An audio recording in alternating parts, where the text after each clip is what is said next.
Olá, eu sou o professor Gilson e estamos aqui novamente para falarmos da Palavra de Deus. E como nesta ocasião fala-se muito em epidemias, em doenças, isso e aquilo, eu quero abordar um pouquinho sobre esse tema também. O que a Bíblia Sagrada nos ensina exatamente sobre isso? Como nós cristãos devemos nos portar diante de uma calamidade como esta que está atingindo a humanidade?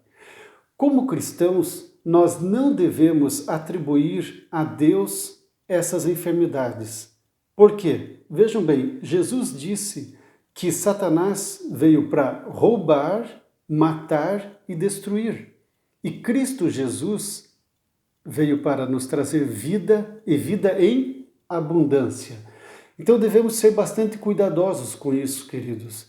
Muitas vezes, o que nos leva a falar que a ira de Deus está se manifestando, que o pecado do homem é consequência disso e daquilo, nada mais do que o revanchismo nosso. Nós vemos lá aquelas escolas de samba depravada, vemos programas de televisão, filmes em cinemas afrontando a nossa fé cristã, e por isso nós queremos muitas vezes, com a nossa justiça humana, que Deus reaja de pronto. E para nós se torna até um tanto quanto gratificante quando nós vemos em alguns momentos alguém sofrendo as consequências da sua afronta ao Senhor. Mas Deus é longânimo, a palavra dele diz em Malaquias, em Jeremias, que as suas misericórdias se renovam a cada dia. Então, cada vez que nós atribuímos a Deus um pecado cometido pela humanidade, uma consequência de um pecado, nós estamos dizendo que os homens do passado eram menos pecadores do que os atuais. Vejam bem, se hoje fosse a ira de Deus se manifestando e Deus trazendo juízo sobre as nações, hoje, no ano de 2020, e nós temos aí, digamos, exagerando, e eu espero que Deus abençoe que não chegue a isso, mas digamos que tenhamos 200 mil mortos por causa do Covid. Quão pecadores teriam sido o povo lá da Idade Média, por exemplo, durante a peste negra, ou no século passado, quando da gripe espanhola? Foram muitos e muitos milhões de homens e mulheres que perderam suas vidas, inclusive crianças. Então nós estaríamos dizendo que o homem de hoje peca muito menos do que o do passado, porque hoje as mortes são muito menores, as consequências são muito menores. Diríamos também que o homem pode se defender de Deus, porque na medida que Deus estaria, entre aspas, lançando suas pragas contra a humanidade, o homem estaria fazendo vacinas, estaria utilizando-se de hospitais e desta forma estaria conseguindo se defender das mãos de Deus. Mas não é assim que a Bíblia nos ensina. Jesus morreu por todos, absolutamente todos, desde o mais depravado dos homens ao mais santinho dos homens. Ele morreu por todos, ele deu sua vida por cada um de nós. Mas se o ímpio escolhe viver no pecado, é um problema que ele vai colher lá no juízo final, conforme Apocalipse, capítulo 20, versículo 11. Lá é que estará reservada a ira de Deus para aquele momento. E não cabe a nós julgarmos o homem agora. Se uma epidemia fosse de Deus, fosse Deus punindo o homem, logo não haveria juízo. Seria injusto até mesmo da parte de Deus ele executar o juízo hoje e depois ainda reservar o juízo final. Não é verdade? Seria punição em duplicidade, digamos assim.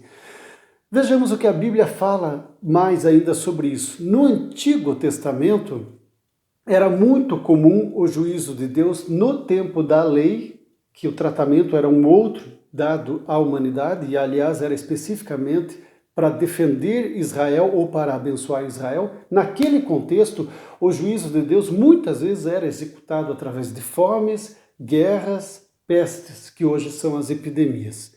Vamos a 3 exemplos sobre isso. Primeiro, Crônicas, capítulo 21, Davi cometeu um deslize diante do Senhor. E Deus deu a ele essas 3 opções, a fome, a guerra ou a peste. Já em Isaías, capítulo 37, nós vemos Senaqueribe desafiando o Senhor. E por consequência disso, 185 mil homens perderam a vida numa só noite, porque o seu rei desafiou o Senhor. O mesmo ocorreu também em Êxodo, capítulo 12, quando o faraó resiste à ordem do Senhor e Deus executa naquele momento do Antigo Testamento os seus juízos. Vejam, já no Novo Testamento as coisas são diferentes. Em Tito, capítulo 2, versículo 11, a palavra de Deus nos diz que a graça de Deus tem se manifestado, trazendo salvação a todos os homens. Toda a humanidade tem direito a acessar esta graça. Neste momento em que estamos vivendo a dispensação da graça. Vejam só, Lucas, capítulo 9, versículo 55, Jesus estava passando por algumas cidades da região de Samaria. E aqueles homens não queriam que Jesus passasse por ali com os seus discípulos. E num ato de ira, num ato de revolta, Tiago e João disseram: Senhor, deixa-nos que façamos descer fogo do céu para consumir esse povo. E Jesus respondeu-lhes: vocês não sabem de que espírito são, vocês têm que ter discernimento do tempo. E Jesus ainda afirmou naquele contexto: eu vim para salvar a humanidade e não para condená-la. Naquele momento, e assim como hoje, o Senhor Jesus está estendendo a mão a cada um de nós e não nos condenando. Mais um exemplo ainda. Jesus disse em Lucas 21, 10 e 11, que haveria sim no futuro, em relação àquela época, no futuro que nós estamos vivendo, haveria guerras, rumores de guerras, terremotos, epidemias, fome e muitas coisas espantosas. O Senhor Jesus falou para o último tempo, mas haveria. Não, ele não disse: o meu Pai estará enviando isso. Não, porque lembre-se, quem veio para fazer guerra, para trazer catástrofe à humanidade, foi Satanás.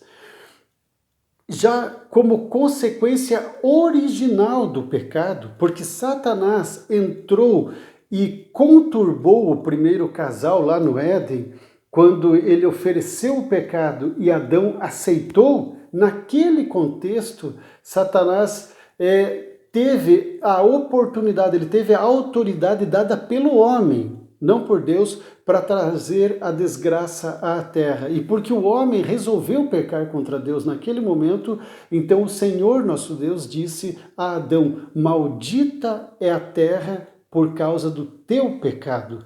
A terra, desde Adão até o momento em que a última trombeta soar para chamar a igreja, desde o início ao fim, ela estará sob maldição.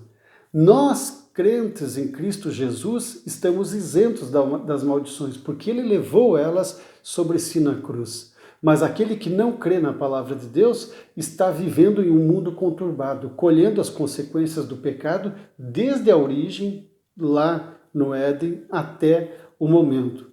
E Jesus advertiu ainda a cidade de Corazim e Cafarnaum, quando ele disse que eles rejeitaram o evangelho e que por isso estava reservado para eles o juízo final, não naquele momento.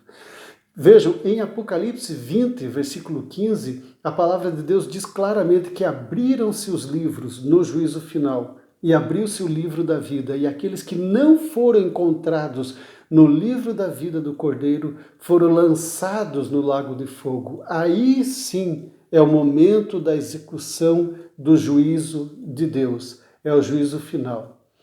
Portanto, tenhamos cuidado, sejamos sóbrios e sempre estejamos buscando na palavra de Deus a nossa conduta, como agirmos, como falarmos, para termos cuidado de não atribuir, entre aspas, a Deus aquilo que Ele não disse na sua palavra.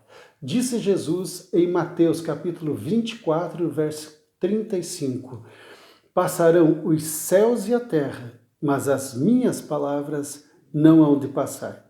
Fique na paz do Senhor Jesus.